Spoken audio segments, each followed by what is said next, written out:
உற்சாகமாக ஊழியம் செய்யணும். அல்லேலூயா. அப்போ தான் பலன் வரும் உங்கள் வாழ்க்கையில். உற்சாகமாக இருங்க.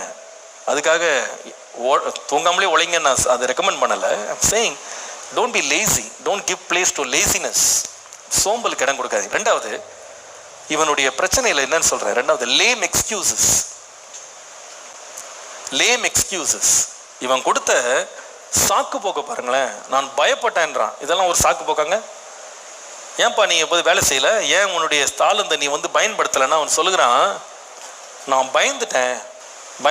ஏன் மற்றவங்களுக்குலாம் பயம் இல்லையா? 5 தாளந்து அவனுக்கு பயந்துருக்க மாட்டானா? ஏன்பா படிக்கலை, பயமாக இருக்குது. ஏன்பா ஸ்கூலுக்கு போகல, கஷ்டமாக இருக்குது. ஏன்பா எக்ஸாம் எழுதலை, ரொம்ப நடுக்கமாக இருக்குது.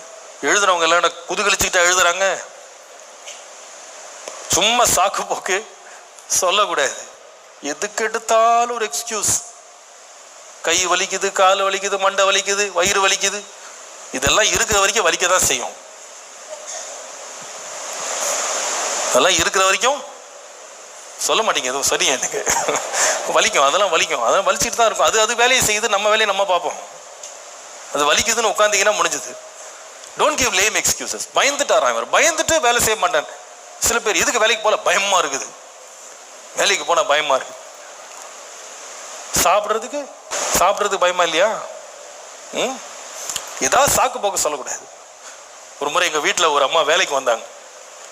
வேலைக்கு வந்து மீன் வாங்கி கொடுத்தாங்க. இதை கொஞ்சம் சமைச்சிருங்கன்னு. அப்போ அந்த அம்மா, எனக்கு மீன்லாம் சமைக்க தெரியாது. எங்கள் அம்மாட்ட போய் சொன்னாங்க, எனக்கு மீன்லாம் சமைக்க தெரியாதம்மா. எங்கள் அம்மா கேட்டாங்க, சாப்பிட தெரியுமான்னு கேட்டாங்க. சாப்பிடுவேன், சாப்பிட தெரியும்ல.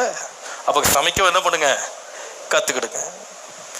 சாக்கு போக்கு சொன்னால் வாழ்க்கையில் என்ன பண்ண முடியாது, வாழவே முடியாது. இவன் சொன்ன சாக்கு போக்கு பயமா இருக்குன்னா, முதல்ல சோம்பல், ரெண்டாவது சாக்கு போக்கு.